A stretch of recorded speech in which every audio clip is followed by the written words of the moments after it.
that time of year. In the immortal words of DMX, it's dark and hell is hot, and ain't no sunshine.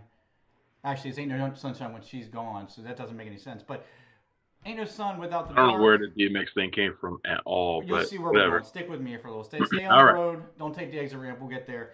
Ain't no sunshine without the darkness. So before we talk about the best of 2020 this weekend, we will talk about the worst of 2020 on this very special edition of Cinema Royale.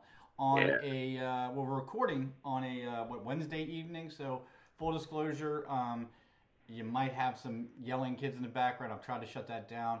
Travis might have a yelling cat in the background. He tried to shut There's a that down.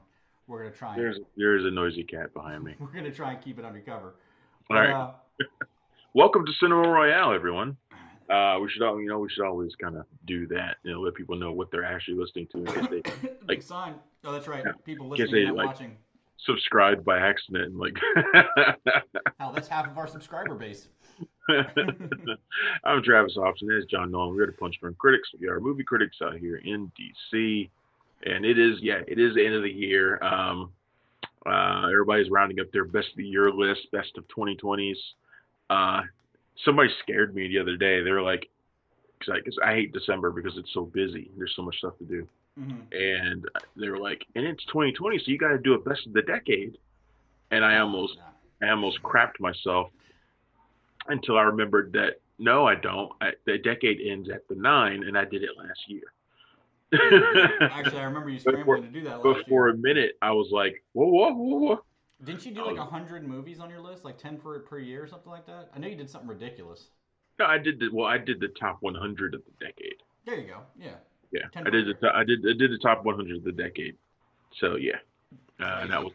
was well, it's hard to believe it's been a year. But then again, I was looking at when I do my best stubs, I look back at every single movie that I saw this year. Mm-hmm. Somehow I managed to see 187, which I think is a lot for a pandemic year. Yeah. Uh, it's a lot for any year, but it's a lot, especially for this kind of year. Well, and And that's guess, that. Go ahead. guess what the first movie I saw during the year was? Doolittle. No, it was The Grudge. The I forgot that even came out this year. The Exactly. Grudge remake. It's always fun to look back at those first couple of movies at the start of the year because you'll almost always think they came out a year or two ago. Yeah. And Well, I especially this completely year. forgot about The Grudge. I completely forgot about But I know it. that happens pretty much. Like I remember last year, and it's hard to believe it's only been a year. Has it been a year or 2 years since Black Panther came out? Because Infinity. It's been like 3 years. That was like 2017. Are you sure? Yeah, Because I thought it came out the same year as Endgame. it came out the same year as well. It did, But that was 2019. That wasn't 2019. dude. How are we? I mean, first of all, I'm like we're killing. 2018. Okay, And well, the reason I say that is I remember that year there was so much that came out. There was Black Panther, Captain Marvel, and Endgame. And whenever you have an event, it kind of stretches time. And I remember at the end of that year thinking, wow, Black Panther just came out this year because it came out in what, February, right? And then this year's even worse. Something if you guys listened to the last show that we did this past Sunday, we talked a bit about how this year seems to be both traveling at light speed and going slow as molasses. But the pandemic of it all, it makes for an interesting best and worst of list because I would say, I mean, agree or disagree, we've been exposed to more less than good stuff this year than a regular year, just because you do have that I direct I was to. telling somebody the other day that this hasn't been a bad year of movies. Like you know me, I firmly believe there's no such thing as bad years of movies. There's just Mhm. too many that come out. But there have been more 3-star movies this year. Just Like it's meh. like perfectly fine movies. They get a passing grade. They're perfectly fine movies. But there have been a lot of 3-star movies this year. Yeah. Three out of 5 movies, and they're fine. They're good movies. But it's just like yeah, okay, yeah. Any other year, they might not have they might not have gotten any attention at all. Right. You know, but and this So is you know, of all those movies, some of them got less than two and a half, 3 stars. Which, by the way, that 2.5, 3 star is I call it the Bruce Willis range. In the last 10 years, pretty much anything he does goes into that range, 2.5. Because it's going to be my okay to my watch, but it's never going to be good. my buddy Jeff says movies have a start value. A start And value? a start value, like, and that's I like it. like Yeah. it's probably not going to go higher than that, but it can definitely go lower. Right. And and certain movies have a certain start value. I think when you're looking at like at a Bruce Willis movie, it generally has a start value of, if we're doing a five out of star five-star reviews for us, our site, they have a Mhm. start value of 3, with high potential of going lower. Yeah. So Absolutely. yeah. Absolutely.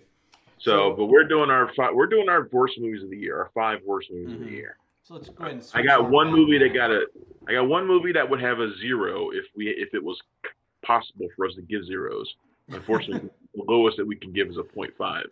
Right. So, and you know me, it's very rare if I give something a rating of below a 2. It's you got to try really hard Hmm. for me to give you a rating of below 2. For you to have a 0, well. That's just So let's get yeah. into it, man. I will give you that. You were always been a very what's the word I'm looking for steadfast reviewer, but you don't give 5 star easily. But by the same respect, you're not one of those people that just says no, worst movie ever. The Yeah, classic. no, I don't like doing that stuff, and I always try to find something positive to say about every movie that I review. Mhm. Even this movie that has a 0, I look for something positive to say. Right. It was tough, but I did it. So yeah, but let's Well, let's it's get started. We don't want to spend too much time on this. yeah. Let's do our top 5, and we're gonna go from top to bottom. I mean, mine are in no particular order. I don't know if yours are either, but we're gonna go. Not We're gonna really. start with you, John. You do your first one, and then I'll go next. We start with me. Okay. Well, it's actually a duplicate almost of the year before. A real true sign that Blumhouse should stay out of the January and February Oh, I think time I know frame what for this is. releasing. Yeah, last year, not just the release date, but also Lucy Hale, who I'm a fan of. I will admit, but this is 2 years in a row that she's had a Blumhouse stinker. Last year it was Truth or Dare. This year it is Fantasy Island. So Mm, much they could have done with this, but they treated it like Resort Saw. You have Michael yeah, Pena, who really should be an indicator of a great movie. But if you look at his filmography, he takes a lot of crap too. But no, he's just like he's like Damien Bashir to me, man. Like Damien Bashir is an Oscar nominated actor. mhm. When he's great, he's great. When he's bad, he's awful. And it's not even really them that are awful, but they make Yeah, they they make bad they choices. make really bad choices. Right. Michael Pena makes a lot of really bad choices too.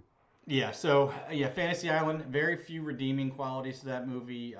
Even less when you consider the lost opportunity of where they could have gone with it. So that's my number 5. That's a good pick. That was a solid pick. I was looking at that when I was looking through my movies too, and I was like, man, Island is really Yeah. bad. It's almost so bad that you don't even want to include it because it's not notable. You know what I mean? But it's notable in the fact that Except it it's is 2 in a row. notable. Yeah. It is notable. It's a Bloomhouse. Every Bloomhouse is notable. Um, I don't and think you can and it's really say that though, based on their business model of make them as cheap as possible and hope they do well. Now well, they've had excellent results their for movies. I sure, mean, but every movie they make is notable. Like there's not a one that they make that's not notable. Even I mean, they make smaller movies too, and I mean all their movies are smaller movies, but there are some that get more promotion than others, and even those movies are still notable because it's the brand more so than right. anything else. Yeah, I So can get with that.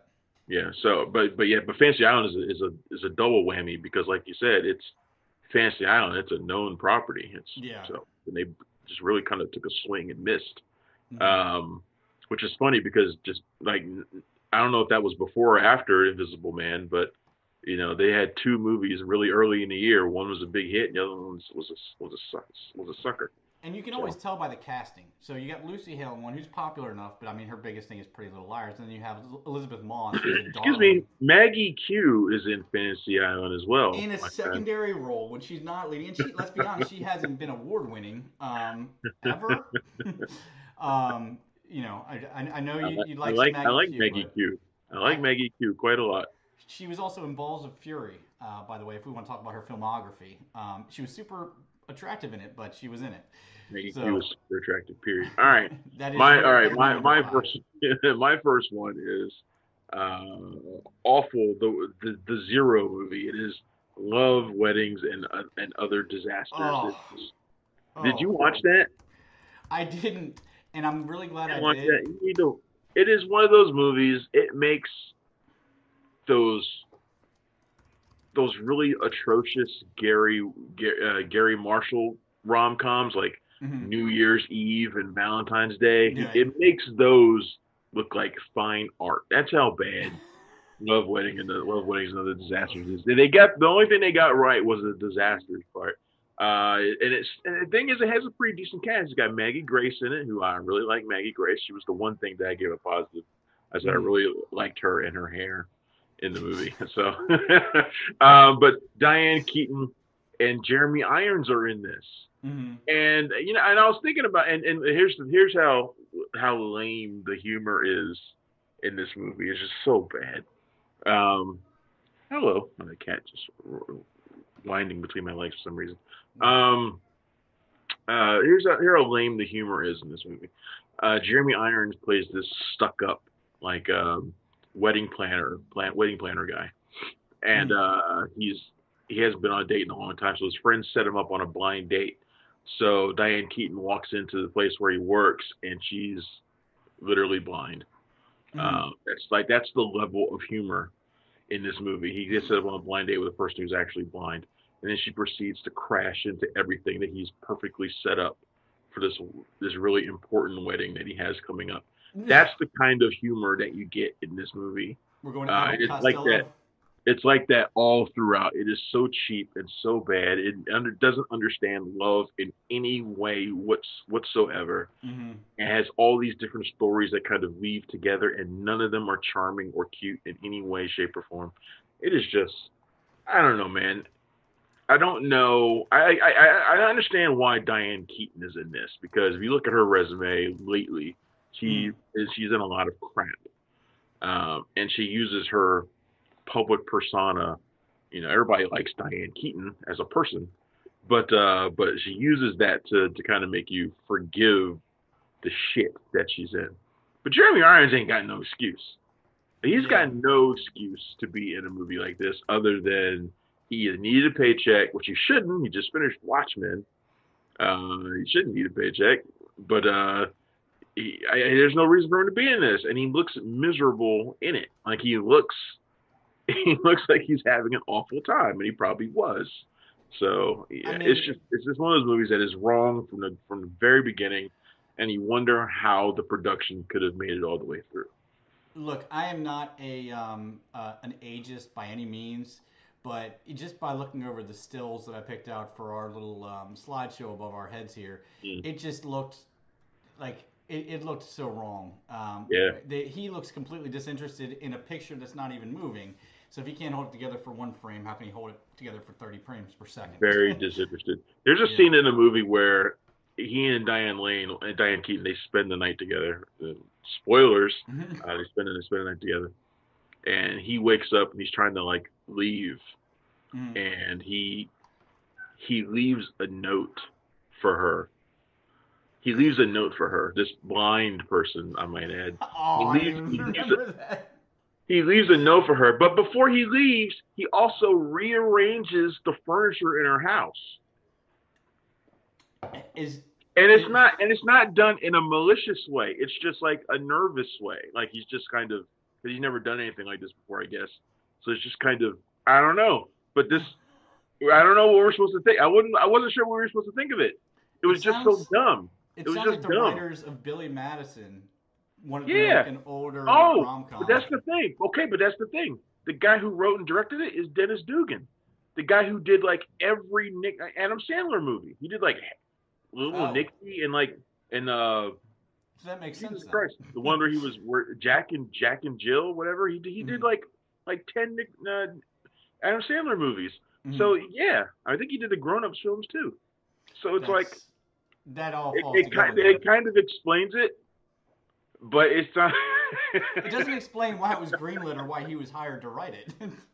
I mean, he did um, it. He did the whole thing. He wrote and directed it, oh well, as far as I know. then we just gotta So blame the studio. That this doesn't is make any just sense. him. So yeah, it was just awful movie. By Yeah. far the worst thing I saw this year, and no doubt. It's It's not so even bad. Everyone watchable. should see it. Everyone should see it. It's so bad. Well, it's funny because that's a good segue to my next pick. Is I'm I've always been notoriously idealistic, I guess you can say. Like I find the good in every movie, and I've always liked Adam Sandler movies. His whole crew, even Rob Schneider and Yeah. yep, I've liked them all. As long as you don't say Nick Swardson. Say Nick Swardson, then No, I'll he be even gets on my nerves. I okay. mean, Nick All right. Swardson is okay in tiny little doses, but even David Spade, I do like in certain places. But this year he proved what everybody's been saying about the Happy Madison Netflix releases with The Wrong Missy, which is Oh, exactly as bad I as you couldn't think watch it it. I is. watched the trailer and I Yeah, so couldn't do it. it's the whole thing is a case of mistaken identity, and Nick Swardson playing a Isn't it Lauren Lapkus? yeah, Lauren I like Lapkus, her. I like her too. and she plays the titular Missy. But all you have to know is that the two highest billed people in this movie are David Spade and Nick Swardson, with no other help anywhere. And then you have names like Molly Sims showing up, and I know casting doesn't Molly always. Sims. Was this Yes, 2000? exactly. That's the next highest person on the billing. The jokes fall terribly short. Next thing you know, you're gonna It's tell me Kylie Minogue showed up for a cameo. no, she they did feature her music though. No, it's David Spade at his worst, and nobody to back him up. He is absolutely one of the definitions of side character, where he's a guy that can be really successful if you pair him next to Chris Farley or even an Adam Sandler. But when you give him his own ship to run, it's going to sink every time. And this is what it I was. think he's just another one of those guys that is just unwatchable. To me, he's just I can't. And I get that because Yeah. he's annoying as all hell, and he does need to be supported. In my One opinion, trick pony, man. I can't yeah, he's can't deal with snarky. it. That's it. Yeah, that's Yeah. all he's got. My movie is it probably would have fit pretty well in like the Adam Sandler, David Spade canon, but it's The War with Grandpa, which and sadly it's got De Niro in it, Robert De Niro. Sadly or unsurprisingly, because we are at what I hope is a tail end of the De Niro plays an old grandpa type period of his career. Yeah, but he occasionally we can use that in a positive way. I mean, he did it for um, Meet the Fockers or whatever. right the Meet the Parents movies, and he can do it Hmm. and do it in a way that's fine. But this is not one of those times. This is him squaring off against his grandson in a it basically over who gets the room in the house. So there's like, first of all, there's zero stakes. There's no Hmm. stakes in this thing at all. It's like who gets the room? Who fucking cares? Um, but it's Robert De Niro, and it's like pants falling down humor is like the extent of what he gets here. There's nothing of any kind of there's nothing in this thing that's funny. Like, period. There's nothing in it it's funny at all except for you thinking that what the hell, De Niro? Yeah. What the hell? Last year you were in The Irishman. This year you're in The War with Grandpa. And when you think about that downturn, and I'm not someone who loved The Irishman or anything, but Jesus Christ, I mean, just in terms of quality, you're like, man, somebody's made some poor choices, Yeah. and De Niro has made a lot of really crappy choices to to kind of hurt his career a little bit, his standing, but he still finds a way to make good movies too. Hmm. And then stuff like this comes, and you're like, oh yeah, but he's really capable of doing shit that's beneath him. I mean, it's not like he needs the money, and it's not like he doesn't seem the type that has a crippling gambling addiction or This anything. one So, seemed like it was more of a favor. Like I know there's something with the people who made this movie that he's close to them. So this one felt like it was a favor. yeah. But a favor or not, I mean, this is such low quality, low brow material. Um, I mean, literally his pants fall down and like people see his penis. Like Well, it made that's more the that's sense to the me. and that's like the height of the humor in the movie. Right. It And made he's more surrounded sense. by other old people, of course, like Cheech Marin. And yeah, no, Cheech Marin. Cheech is And always showing up. Jane Seymour's and is still looking old. She looks like she's 60. Like Still that's doing like it. she's still. she still looks way younger than she actually is. Right. But she's gotten over to the point where she looks 60. I guess okay. So, but it's just one of those movies. It's like you can make grumpy old men movies that are funny. I mean, Grumpy Old Men is a funny movie. You can make movies about older people that are funny, and this is not one of them. This is just lowest Yeah, common denominator garbage. it made a lot more sense to me once I found out that it was based off a book in the vein of the Wimpy Kid type books. Yeah. So really, you have a movie that's just elevated past that Diary of a Wimpy Kid status because of De Niro, and then it's performing like De Niro, or it's performing like it should, and it just seems crappy. That's why you don't ask that favor. You bring the talent in that's befitting of the material. Um, Again, if it wasn't Nero, no one would have seen this movie at all, mm. and it Oh no, probably would, yeah. and it might not have gotten made.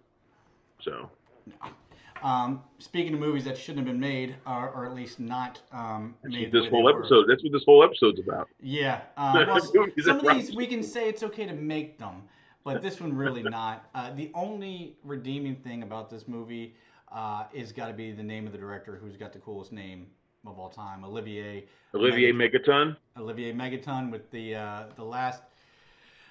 Last Days of American Crime, which sounds like the coolest movie in the Oh world. man, I never did see this, and I've wanted to see this really bad. It sucks. No, you don't. Yeah, it's. I mean, check out this cast. It's got Edgar Ramirez, Yeah. Michael Pitt, Anna Brewster, Charlton.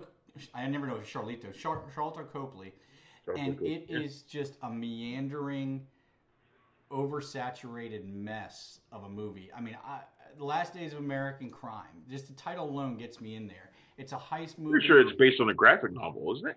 Yeah, well, it seems like it is. I can't confirm that, but it's about Pretty sure it is. three people who plan on.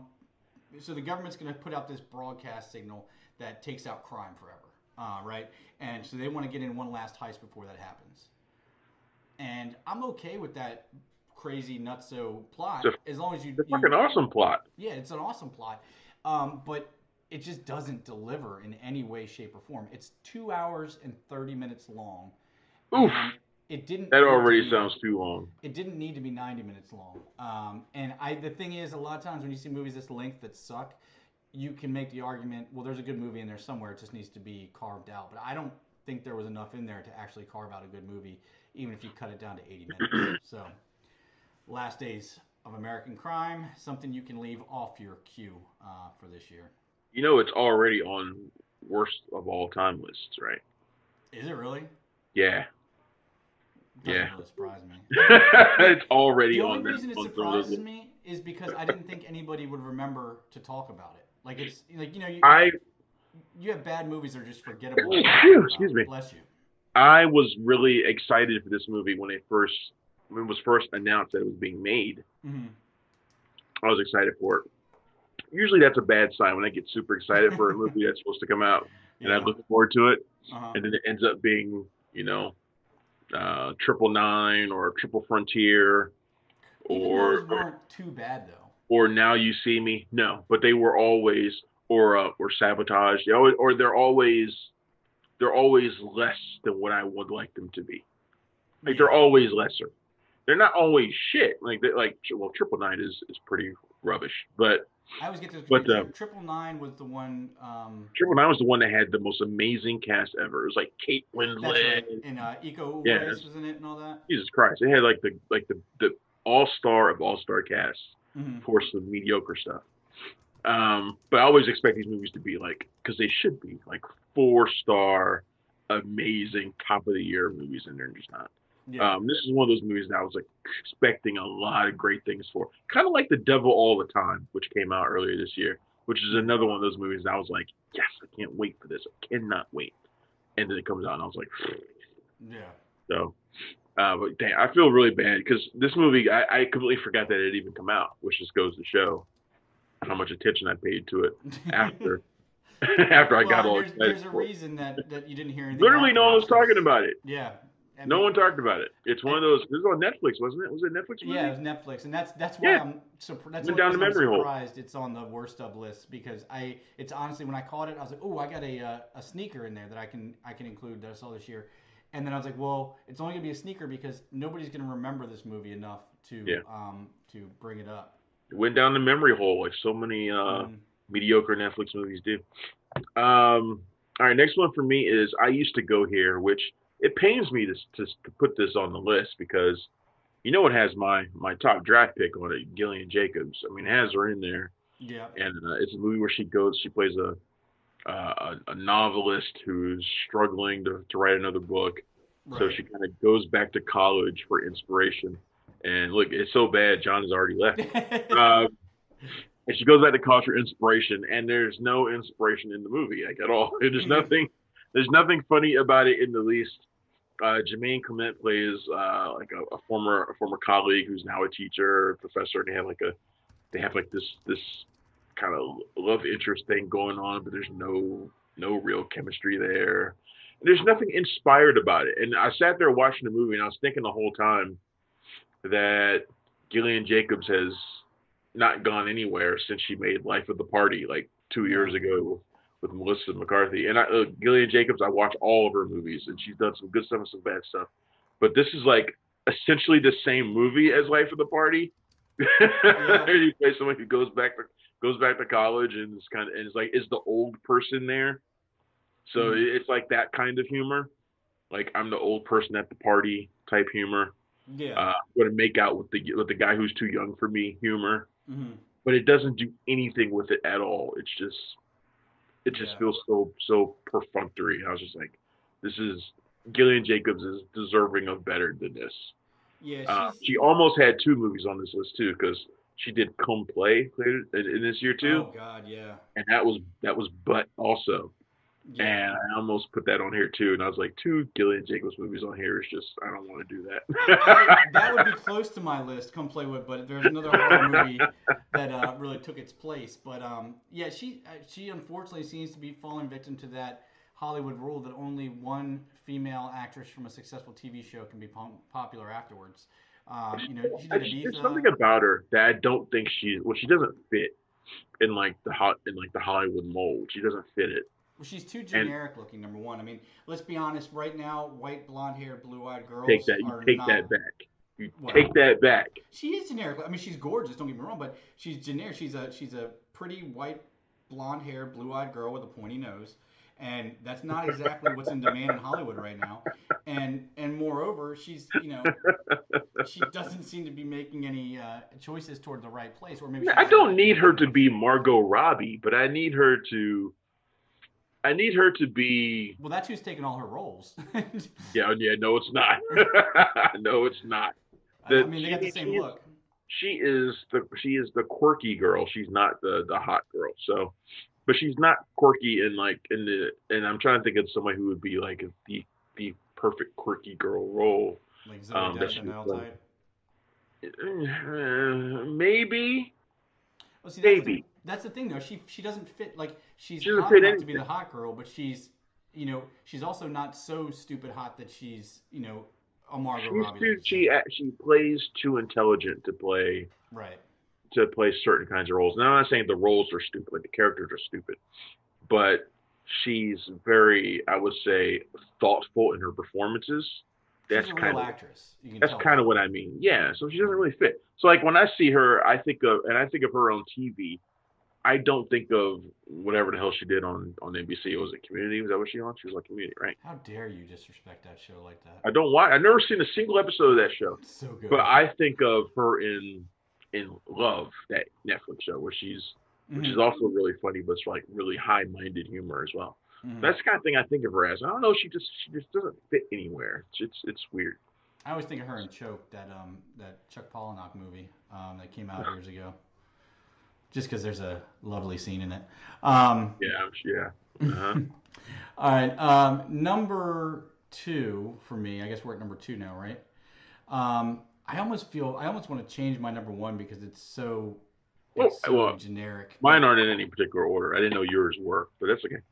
yeah, mine aren't either, to be honest with you, because they're all over the place. Well, actually, yeah, I'm glad you said that because that makes me feel better about this about my number one because it's so generic. But is Books of Blood? Clive Barker. This I Halloween never we got saw a him. real horror fans got a real treat with Hulu and Netflix and all the streaming giants put out a ton of horror content. Books of Blood is something it's a Clive Barker book that I bought, Jesus, 22 years ago, and have read it 3 times. It's been on my shelf. I bought it because the name was so cool. The book itself was so good. It was interesting. It was gripping. It was sexual. It was S&M. It was all the things Clive Barker's great at. And then I hear Books of Blood is coming out on Hulu. So this may be partly my elevated expectations, but it sucked. It really didn't capture, and they took a lot of. It seemed like they took Clive Barker and tried to make his content Jordan Peele content. Like they tried to make it not necessarily woke. I wouldn't say they went woke, but they tried to make it more um, grounded and more relevant today. But Clive Barker is not. I mean, anybody who's seen Hellraiser knows his material is not relevant to everyday modern society. Yeah. So they really took something that could have been amazing and delivered something that was total crap. I mean, just boring. There's these fleeting moments of the kind of stuff Barker's known for, almost put in there to seem like they didn't want to forget it. Like, hey guys, here's some boobies. Remember Clive Barker writes about boobies? Oh, and here's some flayed skin. Remember he likes that? Let's go on to the other thing. And it was just a mismatch of take what we want, but throw in the other stuff for fan service, and it was just bad. Okay. Yeah, I remember vaguely that coming out. Hmm. That was part of their what Horror-tober thing or whatever they were Yeah, doing or yeah, something like that. it was Yeah. one of the movies that Hulu had coming out Yeah. there, and I don't think anybody outside of hardcore horror fans even remember that it came out at this point. To be honest with you. All right. Next for me is a film that came out pretty close to the election, had some big stars in it, and a Mm. really big name behind it, and that is Irresistible. It's John Stewart's film with Steve Carell and Rose Byrne. And this is John Stewart's follow up to Rosewater from a few years ago. And of course, it's John Stewart, so it's going to have a lot of attention. And of course, it's about politics, Hmm. and it's about a Democratic uh, political advisor going up against a Republican advisor in a mayoral race in the heartland. And it's just one of those movies that I feel like if it had come out 5 or 6 years ago in another world, it would be perfectly fine. Mm. It'd be perfectly fine. But our politics is not the politics of this movie now. Like it's one of those movies that has like it's all high minded and it feels it's actually it's like if you just do the right thing then all everything will work out and everything will be everybody always has the best interests at heart of the country and and it's also one of those movies that does its best to kind of I think unfairly so um, heap all sorts of praise and adoration on people in the Midwest. I think that is richly undeserved for the most part. But Hmm. it's just one of those movies that feels like it is completely ignored the world we live in, like the reality So of what we live in it's right now. not reflecting a too hot for TV episode of Jerry Springer. I don't need it to do that. I need it to be real. I, I well, I need know to that's what be I'm I saying. need That to be seems that I seems need pretty to close be to real these days. I need to be real. I need to be realistic. Mm. And you make it worse by the fact that it's also simply not funny. I mean, it's also Mm. not funny. Which you can look over some stuff if it's funny, but it's not funny. Steve Carell is insufferable in it. Rose Byrne is just Oh, like you got to rewind on that. Steve Carell, insufferable. Steve Like Carell. I haven't seen that or heard that since the very first season of The Office. Like how is? Steve Carell is insufferable in this Oh, movie. man. He's playing this like I said, Democratic political advisor. Hmm. So he's coming into the heartland, the Midwest. They might have been Wisconsin or Kansas. I can't remember. He's coming in, They're all interchangeable. you know, this liberal guy from the East Coast. He's coming in there. He's pretending to be one of them, and so Mm. he's like talking like he's about to go fishing or hunting and all this kind of crap. And it's just one of those. It's one of those so fake. Is one of those performances that is so fake, and I know his performance, the character is intentionally fake, Hmm. but it's also that kind of portrayal is also wildly antiquated. Yeah, it is. Yeah, a lot has changed in the last 5 years. It seems, Which from is what you're saying, it seems like it was written 7 or 8 years ago, and just doesn't. yeah, it's kind of what I mean. It's like it seems like it was written for a different politics of a different time, and I don't need that movie. The '90s But even. if you're gonna make that movie, make it funny. At least like in the prom, like the prom has characters like that too. They're not Mhm. politicians, but they're progressives coming into a midwestern town and kind of trying to upend their values. Right. And at least they are knowingly uh, knowingly self-obsessed. You know, Hmm. it's not like that in this movie. This movie's trying to impart lessons and messages, and it's just not. It doesn't work. It's a crazy misfire for Jon Stewart, and it makes me think that he's been away for too long. He needs to come back and do something. I think he already Yeah. has. Like, I think he has a show now, or that he's either started or is about to start. I think he needs to get his feet back into this politics thing again before he goes out and starts making movies about politics. Sounds like almost like he's making movies from the last time he was really deep into it. Maybe. um, so my last entry on the list is probably the most generic, and it's probably going to be on all, if not most, worst of list of the year, and that's Tony Stark talking to animals in Doolittle. I thought this was honestly, it seemed like such an obvious home run. I mean, he was charming and perfect and intelligent and all those things in Sherlock Holmes, which was time era appropriate to this movie. We know how awesome he is as Tony Stark, and then you put him into the Doolittle role, which is essentially a goofier Sherlock with animals instead of people, and it just didn't work. I'm assuming you saw this, obviously, yeah. Oh yeah, no, I saw it.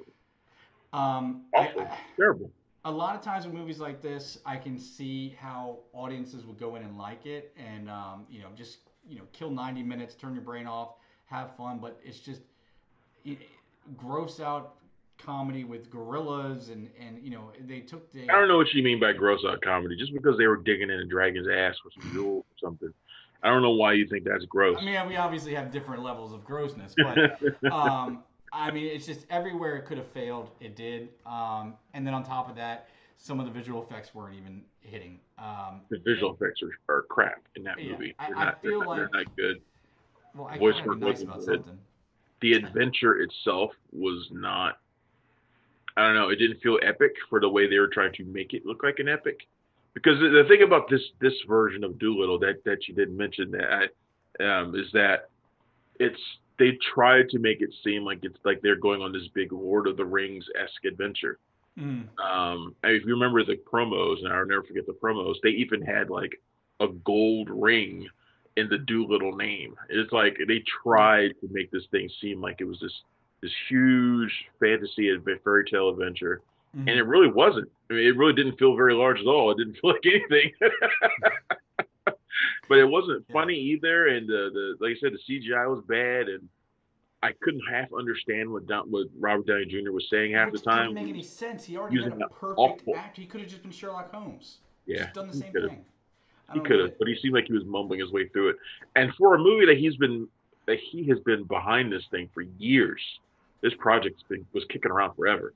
He didn't seem all that interested to me. You would have And if I didn't it know could just better. be talking CGI. You know what? Talking to CGI, that kind of stuff, Mhm. that kind of stuff. Not every actor can do it, and I imagine it's probably really hard to get interested day after day doing But it. you're But talking he about the did seem first man of Marvel. I mean, I can't imagine he hasn't had a lot of experience with that. the And Marvel movies are almost always people he's talking to. fair enough. Yeah, yeah, yeah, It's that's not, true. it's not like there's a whole bunch of CGI monsters running around in Marvel. It's Yeah. not. So Um, I don't know. plus It's Marvel's paying him like $50 million a movie. He better be into it. That's true. If you didn't know better, you wouldn't have thought that he had any interest in this role at all. And just real quick, three that I wanted to include because I want to throw shade for really. One of them, which is I'm surprised is not on your list. Coffee and Kareem, Robert the Bruce, Brahms the Boy Too. Those three are my. I What didn't was feel the they were one? very good. What was the one after Coffee and Kareem? Robert the Bruce. Okay, I liked Robert the Bruce, so I'm Yeah. not. That wouldn't have been on my list. In fact, it very nearly made my most overlooked list. Yeah. But I didn't. No, I liked it. Maybe I'll have to give it another look, but it was on It my. I felt keep like a pad for everything it I think is horrible it throughout the year. felt like another chapter in the William Wallace saga. I really liked it. After Avatar King. Anyway, Or but Braveheart. but Coffee and Cream, yeah, that one was just barely didn't make my list. Trust I'm me. surprised. Because you're usually not too vocal about hating Coffee and movies. Cream is wildly unfunny. I mean, it Mm, is. I remember watching that shit at like 3 in the morning or something. Whenever I watched it, did my review, I was like, "Good God, yeah. woof, that was tough." Um, fast paced and tough. So I was like, Yeah. oh man. My the last one for me is a spin-off of a beloved film. Almost a Oh sequel yeah. to a beloved film. A sequel that should not have happened, or a spin-off that shouldn't have happened. However you want to look at it. It is the Jesus Rolls. The Jesus Rolls. John The Jesus. Arturo's unfortunate spin-off of The Big Lebowski,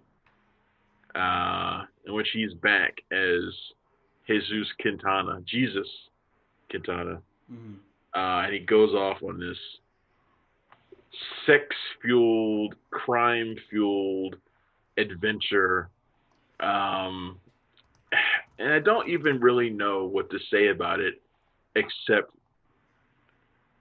I feel bad for anybody who rented it or bought it thinking they were going to get The Big Lebowski.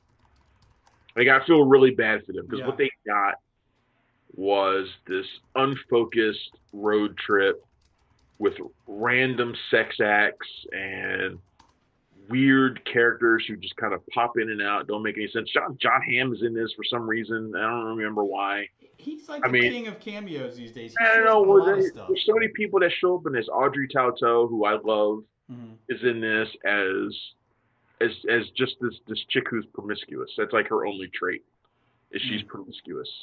Bobby Cannavale is one of those guys that when he's really good, I think he could be great. When he's bad, he is unwatchable. He is unwatchable when he's bad. He's bad in this. Yeah. He's bad in this. His only trait is that he's got a big dick or something. Like that's the only trait. I mean, that's basically what this movie is. Well, that's equal opportunity though. Susan You've got. Sarandon is in this. Mm, Susan Sarandon is in this. She plays a convict who gets let out of prison, mm, and what she does is she's so kind of I don't know if it's traumatized over the experience, or whatever, but she like fucks both guys mm. and then kills herself, and that was it. And I was like, well, what the fuck was the point? I mean, This what's is the a point? comedy, right? That's just it. It's not a comedy, but it is.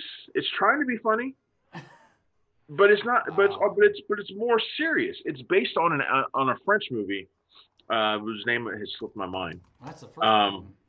yeah, he's based on a French movie. At least I can't remember the name of it.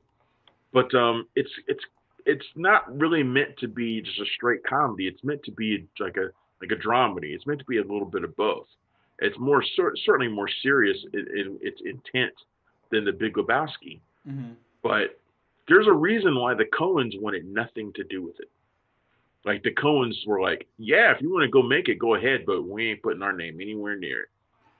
I mean, this seems to me a lot like his movie Fading Gigolo, almost like a. Oh, Do you remember that? It was like yep. at least it's Oh yeah. similar themes, Oh yeah. um, where John Turturro just wants to be a sex god in his later I years. It think that's seems like. it.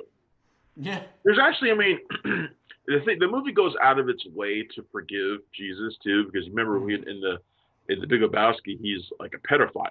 Yeah, yeah, So like the first 5 minutes of the movie is them like clearing his slate in the most like ham-handed way possible, so that you can feel okay about following the misadventures of this guy. right. And it's like it's like you didn't have to revisit this character, you know. I mean, you could Yeah. have just done something entirely different. Or you could have left it be. But It could have been left be. he then proceeds to continue to just be a creep, though. Mm-hmm. Like throughout the entire movie, he's a creep. He's I mean, so you fully believe whatever he was charged with before. Like you still fully Yeah. believe it. He's just an awful person. He's just an awful Oh. person. It's just like I said. I feel bad for anybody who has. With the funny thing about it is, I want to see if I can show you this. So I'm sitting here talking about the Jesus rolls, and it's in my line of sight. Hmm. Right?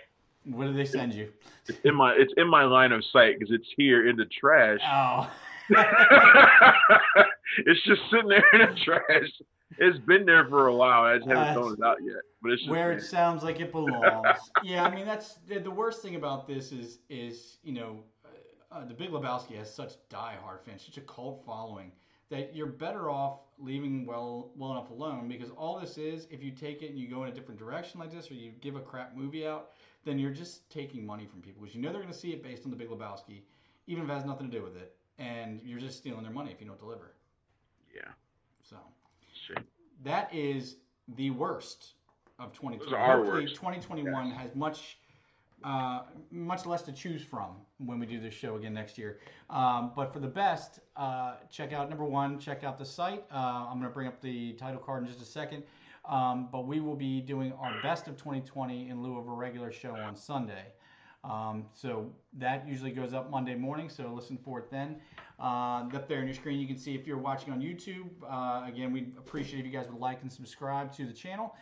If you're listening on Spreaker, Apple Podcasts, or wherever else, just make sure to subscribe. And if you can leave a review for us, that would be amazing. We would greatly appreciate that. We're going to put up our Punch Drunk Critics Best of 2020, where we have everybody pitch in a little bit and do a list of their best movies of 2020 at www.punchdrunkcritics.com.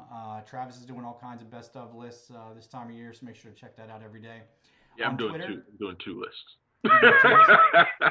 it's still double the amount of anybody else.